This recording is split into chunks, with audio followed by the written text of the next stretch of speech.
Ah, yes, two-headed shark attack. If you hate seeing plot holes, you will go insane with this. I don't even understand how even half of them were done, because there's things needed later in the film to trigger an event, but could have been done differently to avoid said plot holes. But they just don't care. The only two things that are good about the movie, the CG shark isn't bad. Surprisingly, most of the shark shots are passable, thanks to this movie having the highest budget out of all the ones I've reviewed. And the second, all the hot people. I'm sorry, if you went to see this because Carmen Electra was on the cover, well, she's barely in the movie. Not to mention her character does something so bad later, I hated her. Oh yeah, it also has Charlie O'Connell from Sliders in it. I mean, he tries, but it doesn't go far. Just wait, everyone. Stay back. This movie is going more for the R-rated gore flick mixed in with a bit of Final Destination type casting. Except for a handful of characters, most of them are basically like the dwarves in The Hobbit after the main four. You can't remember their names. There's just too many people for a story that doesn't have much time. So how does this mess start? With the first kill scene in the first 2 minutes of the movie. It also sets up how high the dumb meter will be. Just following some random people having a fun day doing a video shoot of some girls doing cool flips and jumps, toe boarding, when the two-headed shark decides to have some dinner. The three guys, of course, are not watching when they get eaten. One, they're near the shore, so the Asylum world once again doesn't have working eyes to see monsters. Second, the dude was taping them with his camera and he's like, "Where's the girls? What happened?" Never checks the camera to see what's up. Doesn't matter long as they get all eaten and nicely ignored by the nearby boats and land. But surprisingly, the crew did build physical sharks. Very similar to Bruce, the shark animatronic used on Jaws. So you can say it's a homage to it. I'd even say it wasn't shot bad. Just the editing between the CG and practical sharks sucked. Moving on to the actual cast. There's a total of 19 college students on a boat trip learning about sextants and other marine stuff from Professor Franklin Babish with his wife, Dr. Ann Babish. And you wouldn't know that because their last names are almost never said or so muffled during the action scenes, so them kissing in the end of the film can be confusing. The first time I saw this, I had to go back and check that they were married. I still don't get why a college class goes on this boat trip. Wouldn't the sun and good weather basically make no one want to learn? Half the time they're ignoring Franklin. I don't get why the story had a college class. Versus being friends or a smaller group of people, there's no way you could write for 20 plus characters in just 2 hours.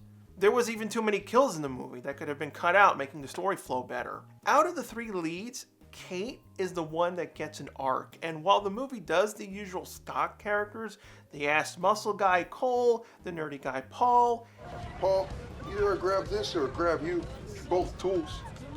Kate isn't the dumb blonde. Don't worry, dude. He's just pissed because someday a geek like you will be his boss. Other than that, it's pretty much what you expect from college kids. They don't care about the class, they're goofing off. But the teacher? I don't get. Franklin is the most laid-back teacher I've seen. He clearly sees them not caring, but's like, Relax, Lindsay. Not everything's about the grade.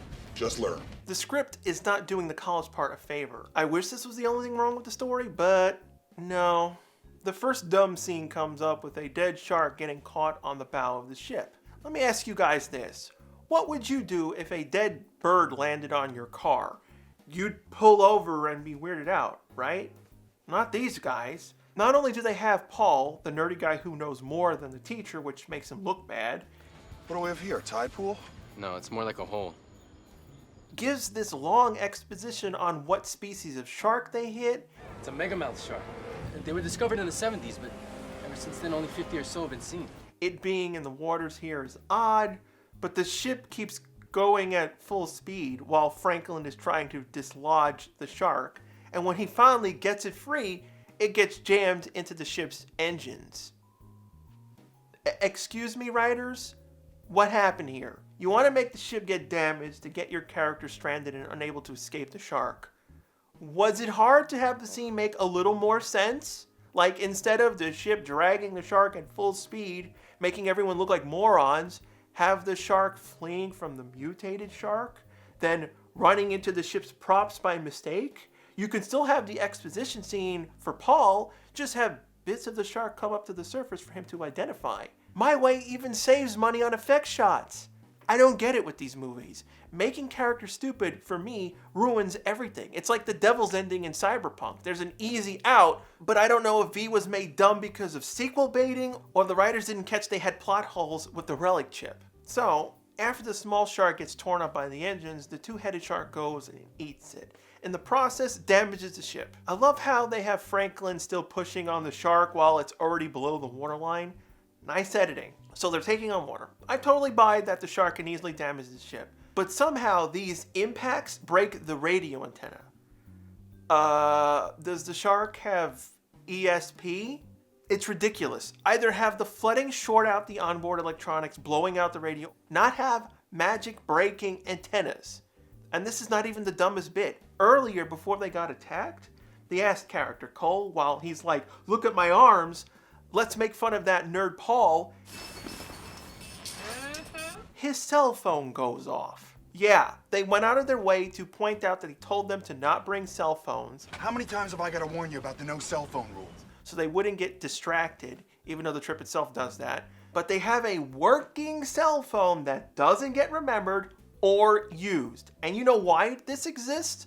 Just to get Cole killed at the end of the movie. The phone didn't get shorted out, they don't use the battery to light a fire, something smart and practical. Just a big freaking plot hole. Oh yeah, while they say they're hundreds of miles out at sea, which is why they don't use the two dinghies they had on board to escape, even though later the movie will make them look like morons with this, they don't care enough to make sure or to digitally remove the obvious as hell boats in the distance. With the new clock ticking, they have no choice but to head to a nearby island, which isn't actually an island, it's an atoll. Basically a fake island being supported up by coral. Credit where credit's due, they use some science stuff to give the group an extra problem. Now, this bit of the movie I have an issue with, but I've never worked on a boat before. I could be wrong here. The boat's sinking, right? And they leave the boat fairly far away from the shore.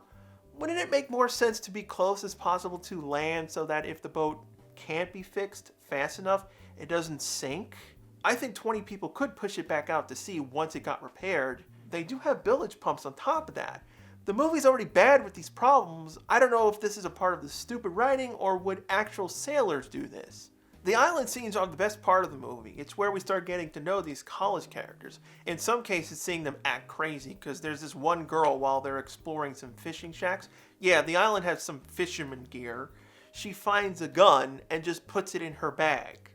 I don't think a normal person would do that. Would you just pick up a gun, not say anything, and put it in your bag? It's just a crummy way to make fake tension for the movie. You think she'll go insane later, turning this film into Halloween or something. Nope, the gun's gonna be worthless when it does get used. So anyway, while the guys look for scrap, Laura, the ship driver, scuba gears under the boat and starts doing the repair work, which has got to be the worst use of a welding torch I've ever seen. I don't care that the spark was a visual effect. It's dangerous and it's a lot of work to get them to work underwater, but you can't be waving it around like a paintbrush. What the hell is that? But you can't just have one dumb thing in a scene, you gotta have two. They don't know about the two-headed shark right now, they never saw it. But the two helpers have to go back and run the bilge pumps. Make sure the water's getting out of the ship. You know, a big important job. Okay. They still have the doctor on board, Electra's character. Shouldn't you have someone watching Laura? Anything could happen. Her oxygen tank could be damaged, something can go wrong with the torch, a gas leak could happen, like she yanks on the hose too hard. You would have someone keep an eye out on her. Not in this film. And the doctor decides to sunbathe. So, you had a traumatic event where you could be stranded on this island and even die on this island, but you're okay to sunbathe. And she's supposed to be a doctor. Yeah, you hired Electra because she's hot and need to get it on camera. How about give her one of the college roles to make that make sense? This movie. The mistakes just keep rolling in. Next we have the group stumble on two motorboats and they're like, oh, all we needed was to find some working boats. I don't even care that Kate and Paul conveniently know how to work on boat engines. I mean, I could tune it up, but it's not enough to fit all of us in it. Still, 2 boats are better than none. I buy Brooke Hogan more than Megan Fox in the Transformers films. Except you forgot you all came to the island on a boat, and your ship also has a second boat. I thought you were too far away to use these boats to get help. You don't need everyone on a boat to get help. You just pick the most experienced driver, and they get help. Movie, make up your damn mind. Can they reach a harbor in these boats or not? Why would you have more faith in boats that have been sitting here for God knows how long than the two working boats? So about the slasher part of the movie, some of the deaths are cool, some of them are just bad. The 20 characters exist so they have multiple death pieces to do, and the second one sucked. The first one wasn't bad, it was just messed up because everyone was going, I don't need to watch Laura, nothing's gonna happen to Laura. Some of the kids just wander off, and yes, movie, you wear your references on your sleeves. The guy's named Kirk, while he skinny dips with two girls as they make out. Their deaths were dumb. First of all, they're so far up on the beach, they're touching the ground. The shark wouldn't have been able to hide. Second, the shark's supposed to be cutting them in half, but they're just standing there with blood coming down. The scene doesn't make sense. For this to actually work, picture the shark squishing its body 50% thinner so it could hide. Then, as it eats them in half, they have the strength to stand straight up as their torsos are bent 90 degrees backwards as they get eaten. 3 down, 20 to go. The shark is pretty smart. It knows it can't get to everyone on land. It then starts destroying the coral, so the island starts sinking. If the shark was this strong, why didn't it take out the boat in one shot? The island sinking is all over the place. It makes no sense. It only can break so much, but then it only sinks when the shark hits it for like 30 minutes. It stops sinking, then the shark again hits it, so it starts sinking again. Movie, either the shark is smart or not. It's like a kid high on sugar trying to play with 4 Lego sets. It goes or it doesn't go after people when it feels like it. So while the island does its big shake with the crew not even bothering shaking the cameras, Teacher Franklin trips and cuts his leg. It is a big cut, but Charlie is going way over the top. Oh, my leg.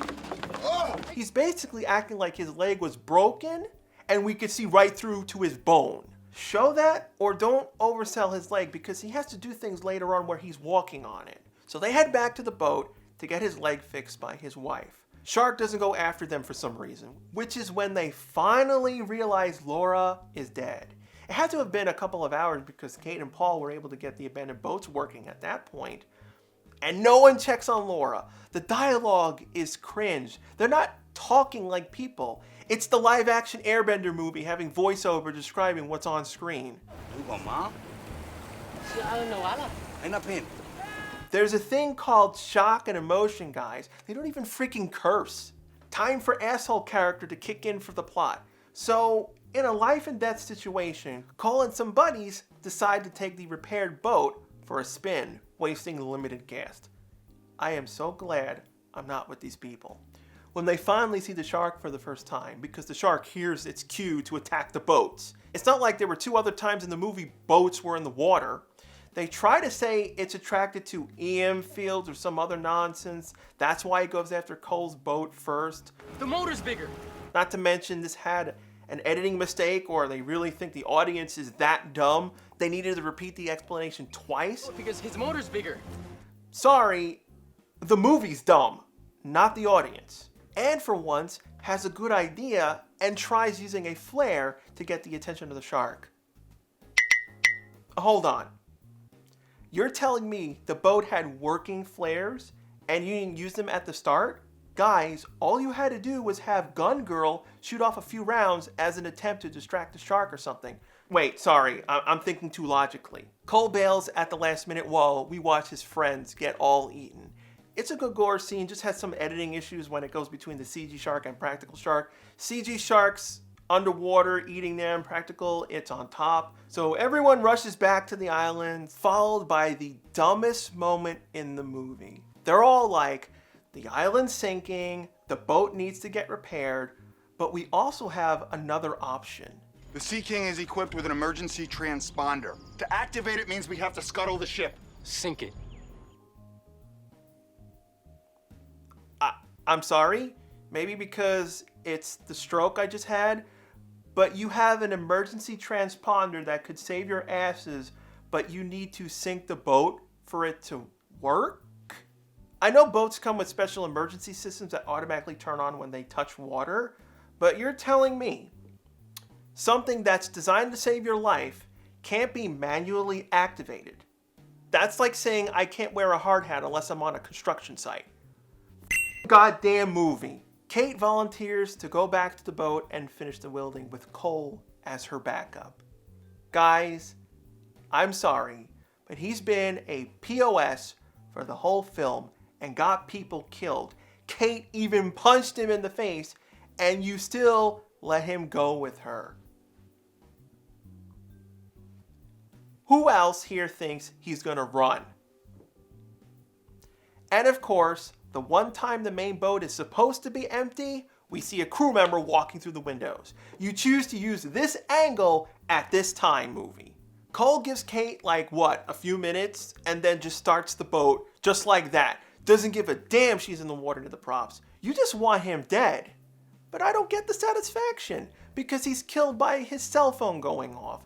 I can't be happy when they ruin the whole movie for this moment. And somehow survives all the times it goes underwater. Then no one uses the call for help. It's like, why would I ever like that scene? And because it's the end of the movie, the shark is able to engage its warp engines and start smashing into the island more, speeding up the sinking process. 'Cause reasons.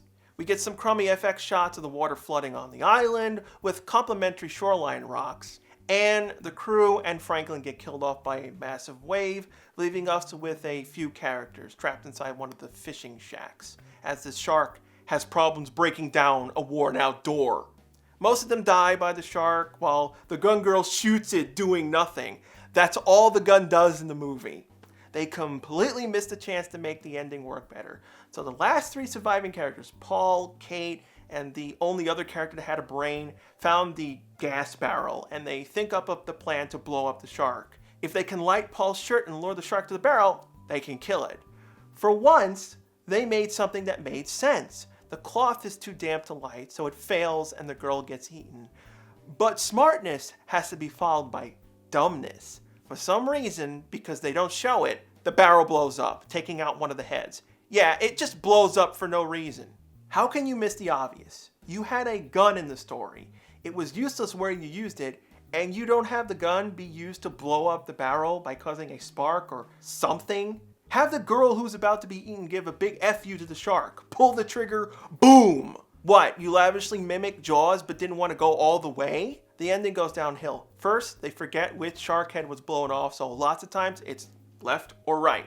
Kate's like, screw this nonsense. They get the last boat that survived, hit the throttle, bail, the shark goes after it, chomps on the engine with it blowing up. While other boats it attacked and destroyed did dick. And because Cole made the main boat sink, the emergency transponder did its magic job, saving Paul and Kate. Bits and pieces of the film aren't bad. I didn't hate any of the actors, it's just the script gave them so much dumb stuff to do. All the problems in the movie could have been avoided by just thinking about it. It's almost like each scene was written months apart, put together by someone separate, and then no one looks at the whole thing. I know some of you are like, it's Asylum, they're supposed to be bad movies, but the four I covered really didn't have to be. Dumb movies should exist, not everything has to be serious, but building your reputation solely on bad films? You'll never gain respect. Look at Syfy today. It's canceled so many shows, it killed itself. I refuse to watch anything on it because of the expected bad quality, or if it does get a good show, it'll get canceled before it finishes. I want to see Asylum make one genuine movie. I don't care if it's low budget. I just want to see if they can make something make sense all the way through. Thanks for checking out the review. Subscribe if you want to see more, and if you remember a movie or a show that's long been forgotten, good or bad, leave it as a suggestion below. I'm always on the lookout for obscured stuff.